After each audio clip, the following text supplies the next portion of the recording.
और ब्रेक पे गए हुए थे हम जी, वापस आ गए और अब बात करूंगी। मेरे साथ मौजूद होंगे पैनल में तहरीक इंसाफ से अकरम चीमा साहब और यासीन आजाद साहब होंगे मुस्लिम लीग नून से। अकरम चीमा साहब की तरफ जाऊंगी। अकरम चीमा साहब, आपकी पार्टी में जिस तरह से एक के बाद एक बिल्कुल स्ट्रेट और डायरेक्ट सवाल पहला मेरा यही है, लोग छोड़ के जा रहे हैं, पार्टी तो तितर बितर हो गई है। आज शीरी मजारी जैसे लोग, फयाजुल हसन चौहान जैसे लोग और आमिर कियानी जैसे लोग, मतलब जनरल सेक्रेटरी, फिर आफ्ताब सिद्दीकी कराची के सदर पीटीआई के, जो मेन पोजीशंस पे लोग हैं वो ही छोड़ जाएंगे पार्टी। और अब तो शाह महमूद कुरैशी साहब के हवाले से भी खबर आ रही है, जरा ये बता रहे कि he is going to be leave. तो जब पार्टी ही में कोई बचेगा नहीं, मेन की पोस्टों पे जो लोग बैठे हुए हैं, फिर आगे क्या होगा? बिस्मिल्लाहिर्रहमानिर्रहीम। देखें, इस पे तो मैं कहूँगा कि जो इस वक्त पाकिस्तान के अंदर फस्तायत बरपा है और जो पुराने फार्मूले अप्लाई किए जा रहे हैं कि जो हर 4-5 साल बाद देखा जाता है कि एक को हीरो बना दो, दूसरे को जीरो बना दो। इस पॉलिसी के तहत एक को क्रश कर दो, दूसरे को ऊपर कर दो, और 5 साल बाद उसको क्रश कर दो और उसको ऊपर कर दो।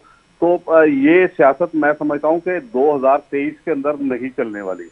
ये जो कुछ आप इस वक्त मौजूदा सिनेरियो देख रहे हैं, मैं समझता हूँ कि इसका हकीकत से कोई ताल्लुक नहीं है। इस तरीके से पार्टियां नहीं छोड़ी जाती।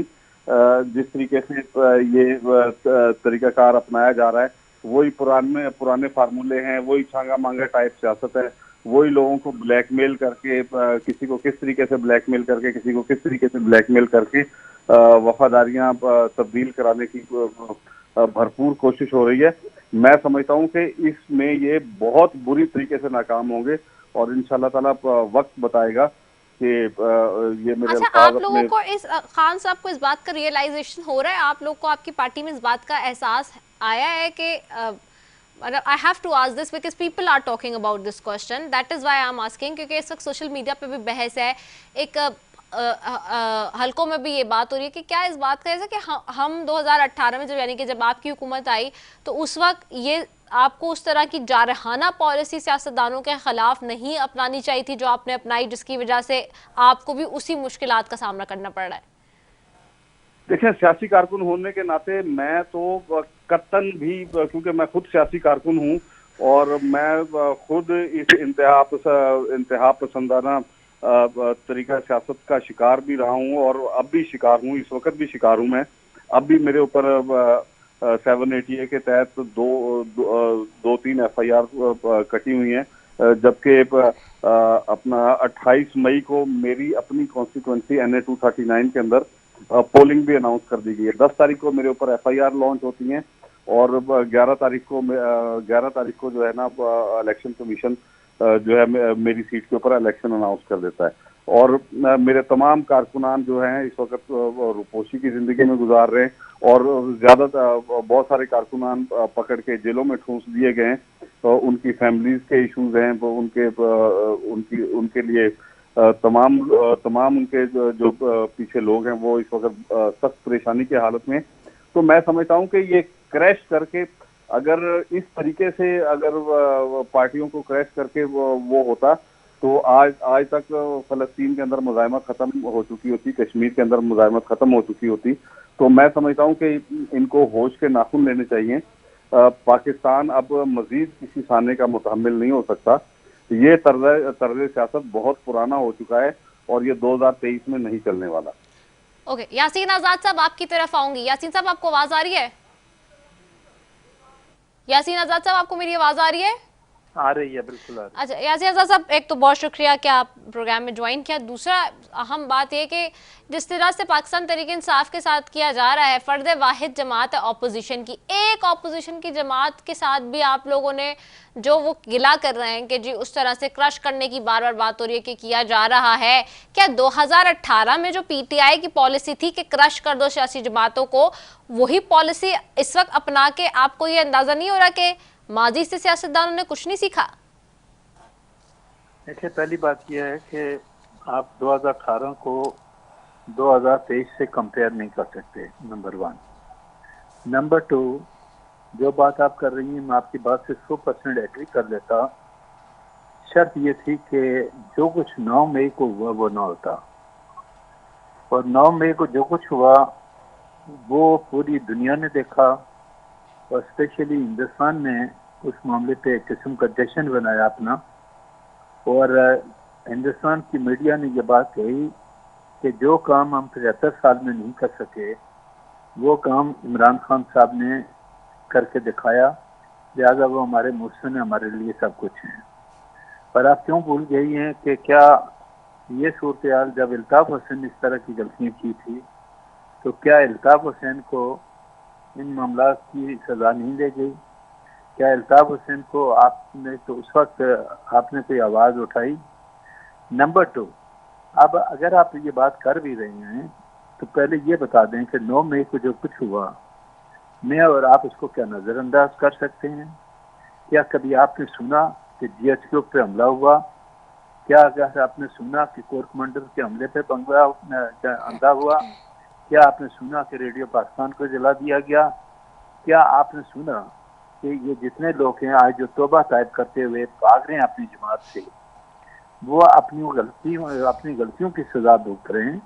पर मैं आज भी ये कहता हूँ कि PTI के जिन लोगों को गिरफ्तार किया जा रहा है या जो भी है उनको फेयर ट्रायल मिलना चाहिए, क्योंकि आइन का आर्टिकल 10A इस बात की रिक्वायरमेंट है उसकी कि जिस आदमी के खिलाफ कोई केस बने उसके खिलाफ फेयर ट्रायल होनी चाहिए। मुझके हाथ में आज भी है। मैं कहीं भी अगर कहीं ह्यूमन राइट की खिलाफ वर्जी हो रही हो तो मैं वाहिद आदमी हूँ जो ये कहने के लिए तैयार हूँ कि गलत हो रहा है। फंडामेंटल राइट किसी के जो हैं उनको प्रोटेक्ट हमारा आइन करता है, मैं और आप नहीं करते, हमारा आइन प्रोटेक्ट करता है।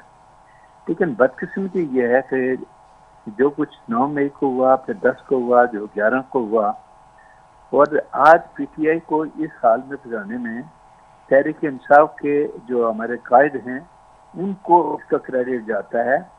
अच्छा खासा पंजाब में उनकी हुकूमत थी, अच्छी खासी KPK में उनकी हुकूमत थी, अच्छी खासी आज़ाद कश्मीर में उनकी हुकूमत थी, 3 जगह उनकी हुकूमत थी। मैंने और आपने उनको मशवरा नहीं दिया था कि आप असम्बलियाँ तोड़ दें और फिर इन हालात को फेस करें। आप ये बता दें कि 9 मई को भूल जाएं।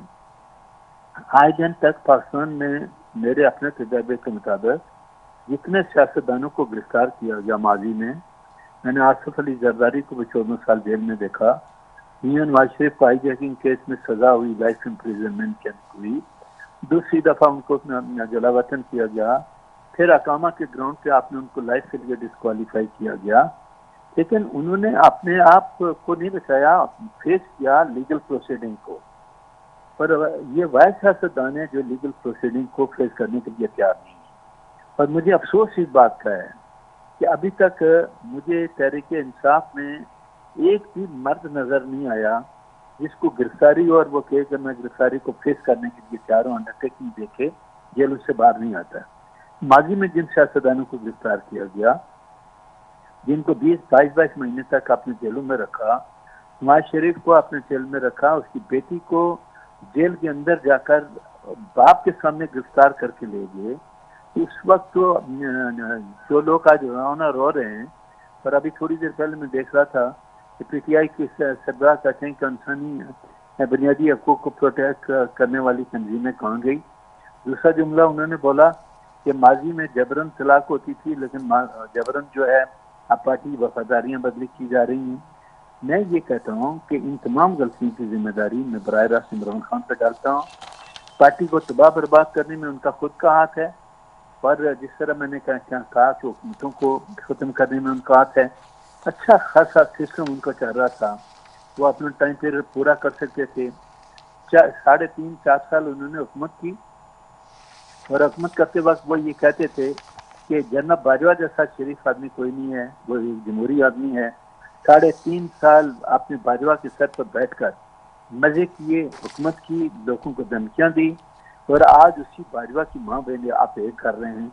तो फिर जो ही अगर वोट ऑफ नो कॉन्फिडेंस में बाजवा ने अगर आपका साथ नहीं दिया तो वो बाजवा जो 3.5 साल तक आपकी भरपूर मदद करता रहा वो आज बुरा हो गया।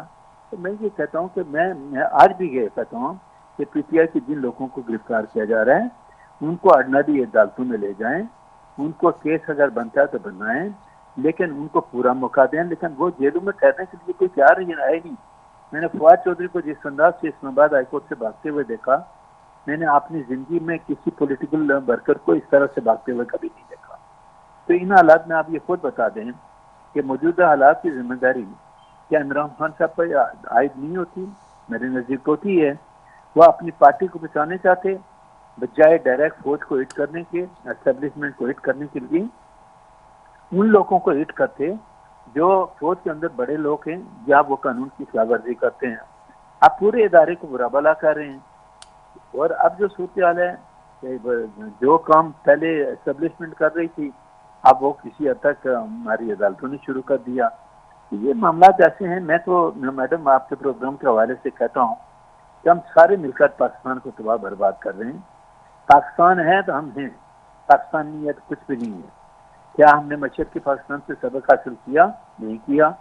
मशरक़ी पाकिस्तान अलग हो गया, हमने कभी अफसोस का इज़हार नहीं किया। भूल जाते हैं हम इन तमाम चीज़ों को। और 2018 में जो लोग आपको लेके आए, आज अगर वही लोग आपके साथ ज्यादती कर रहे हैं तो फिर आप उनके खिलाफ प्रोटेस्ट करें, उनसे पूछें कि भाई मेरा ये ऐसे क्यों कर रहे हैं, और किस पागल ने आपको मशवरा दिया था कि आप जाके जो सरकारी दफातर का हमले शुरू कर दें। तो जो थे। और इसके अलावा एक बात जो आखिर में कहना चाहता हूँ कि ज़मान पार्क में जब आपको गिरफ्तार करने के लिए वारंट लेके आए, तो जो हालात आपने किससे पैदा किए, जिस तरह कानून का आपने मजाक उड़ाया, जिस तरह आपने पेट्रोल बम फेंके, जिस तरह आपने पुलिस पे हमला किया, ये जो लोग डंडे और दिए लेकर चले, आप सिविलियन प्रॉपर्टी को नुकसान बचा देते। आपने डायरेक्ट जाके GHQ को, कोर कमांडर के बंगों को निशाना बनाना शुरू कर दिया। तो जब इदारे पे आप अटैक करेंगे तो इदारे आपको तो फूल नहीं बरसेंगे, वो भी अपने जो कुछ आप इदारों पे करेंगे, कार्रवाई करेंगे, ठीक है। तो वो आप ओके, आर्मी चीफ समेत किससे मुज़ाकरात के लिए तैयार हूँ, खान साहब ने ये कहा है, लेकिन ताली दोनों हाथों से बजती है। ज़्यादातर इख्तिलाफात को मुज़ाकरात के जरिए हल करते, ना कि बंदूकों के जरिए। अकरम चीमा साहब, अब आप लोग ये बात कर रहे हैं, खान साहब ने आज ये स्टेटमेंट दिया है, और अभी जो है वो पहले तक तो मार दो या मर जाओ की पॉलिसी नजर आती थी, इतनी रिजिड पॉलिसी थी।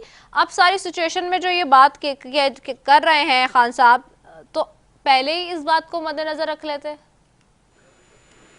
देखिए रिदा, देखें जरा अल्फाज का चुनाव थोड़ा बेहतर करें। हमारी किसी किस्म की कोई रिजिड पॉलिसी नहीं थी। गुज़श्ता 1 साल से हम एहतजाज में हैं, कोई इस तरह का इंसिडेंट नहीं हुआ। ठीक है, अभी मेरे भाई बार बार 9 मई तो यही तो कह रही हूँ, ये सारे तो अब आपके ऊपर यही इल्जाम लगा रहे हैं ना 9 मई वाली बात का। जी हाँ, सबने आपको इसी के इर्द गिर्द बता दिया कि भाई 9 मई की वजह से अब आप लोग स्पेयर नहीं होंगे।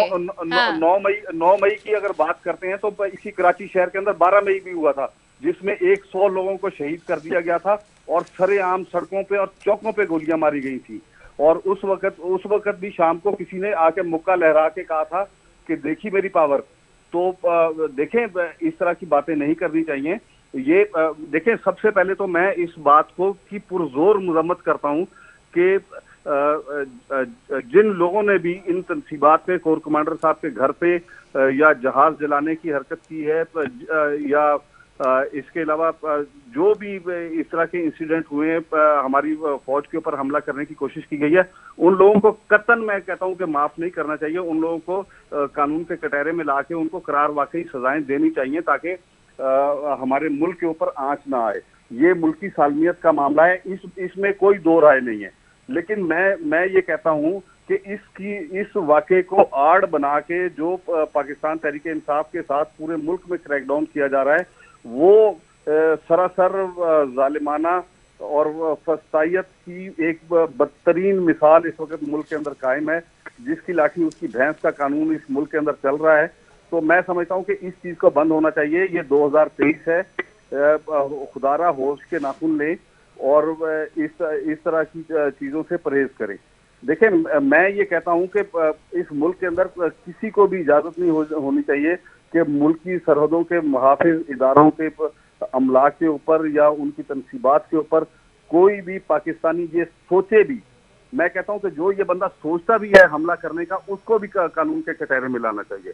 बिल्कुल इसके अंदर किसी किस्म की दो राय नहीं है। लेकिन इस चीज को जवाज बना के जो पाकिस्तान तहरीक इंसाफ के नहते कारकुनान के खिलाफ जो पॉलिटिशियन है उनके खिलाफ जो क्रैकडाउन किया जा रहा है, मैं इसकी पुरजोर अल्फाज में मजम्मत करता हूँ। और मैंने आज से पहले पाकिस्तान के अंदर इस तरह की कभी भी फसाइयत जो है वो अपनी आंखों से नहीं देखी। ठीक है, बहुत शुक्रिया अकरम चीमा साहब आपका, यासीन आज़ाद साहब आपका, आप दोनों मौजूद मेहमानों का बेहद शुक्रिया नाजरीन। और इसी के साथ अपनी मेज़बान रस को दीजिए इजाज़त। पाकिस्तान जिंदाबाद।